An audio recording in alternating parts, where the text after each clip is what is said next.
Hello, you're watching 7's Afternoon News live from Perth. I'm Natalia Cooper. A woman who survived a crocodile attack in the Kimberley has arrived back in Perth. 23-year-old Tara Hawkes flew out of Derby this morning, her leg heavily bandaged after a 2-metre crocodile bit her while she was swimming. From Derby, Grant Taylor reports. Thanks, Grant. In a major medical breakthrough, New South Wales scientists have found a simple blood test can identify the early stages of Alzheimer's with up to 90% accuracy. The University of Newcastle researchers say the test can detect the brain disease before symptoms start to appear. A blood test is less invasive and cheaper than existing ways of diagnosing the disease, like spinal punctures and brain imaging. The method involves 2 tests which analyse protein levels in the blood. A new report published today warns that Australia has lost the war on drugs and it's time to end the zero tolerance policy. Many of the contributors to the report recommend legalising all drugs in order to better control them.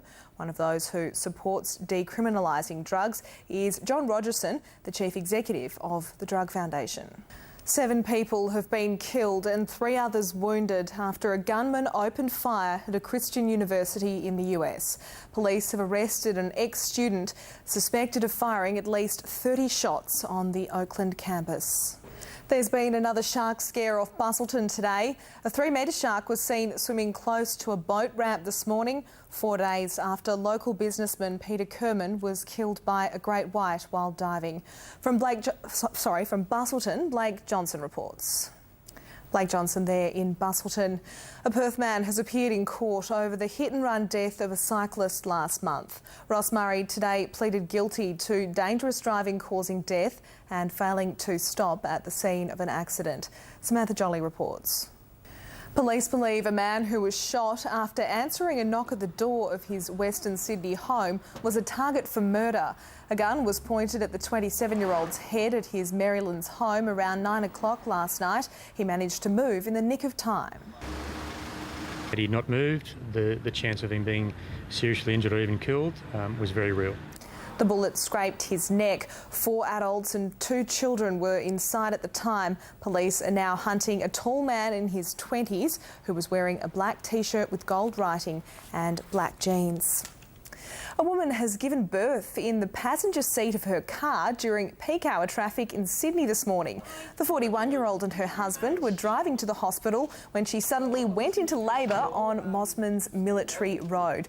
The new mum said it all happened in seconds. We were on our way. Basically, I had 2 big contractions, and in the second one, he just came out. I was on the phone to the ambulance lady saying, my partner's about to give birth. Oh, she's just given birth. The new parents loosened the cord around the baby boy's neck, wrapping him in a T-shirt until paramedics arrived. 2 badly injured crew members have been rescued from an Australian yacht off the coast of California. The Geraldton Western Australia was competing in a round-the-world race when it was battered by a hurricane-force storm. School students in Girraween had a taste of Hollywood this morning. They took part in a live video conference with Titanic director James Cameron. But it was the Academy Award winner's real-life expedition, diving to the deepest places on Earth, which captivated the classroom. Tracy Moran was there. Absolutely. Thanks, Tracy. Still to come on the afternoon news, police and rangers moving again on the Harrison Island protesters. And the truck driver who survived this. Astonishing pictures of a rig which slides over a cliff and falls 60 metres. Now let's hear from Monica Koss about tonight's edition of Today Tonight. Thanks, Monica. After the break, the top stories from around the state with Noel Brunning from the GWN 7 News Studios in Bunbury.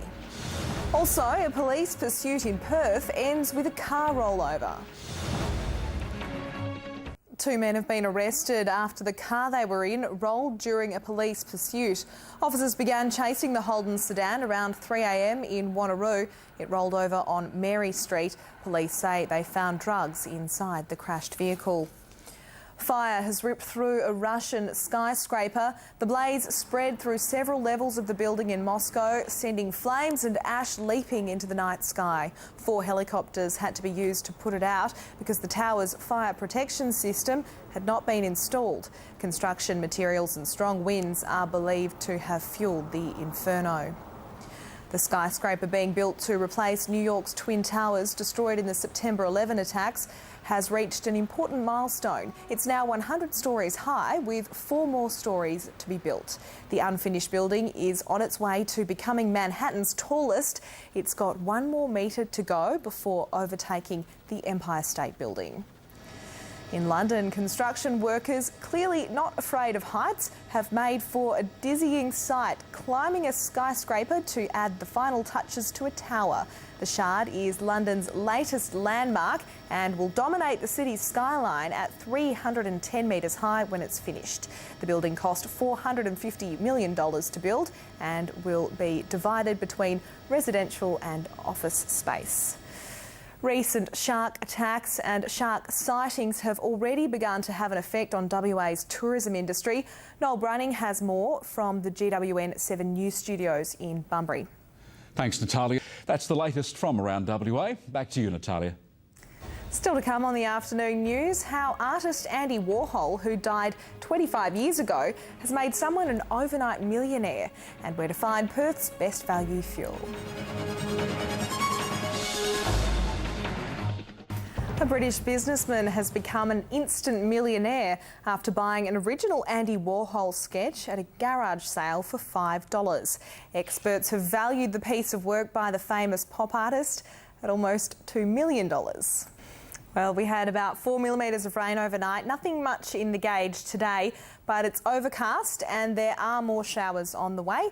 A few showers tonight, a shower or 2 tomorrow, and more wet weather for Thursday. But it's going to fine up in time for Easter, a top of 30 for Saturday, 29 for Sunday and Monday. And that's it from the Perth News Desk for now. But stay with us here on 7 after the break. Samantha Armitage will have the rest of the afternoon news.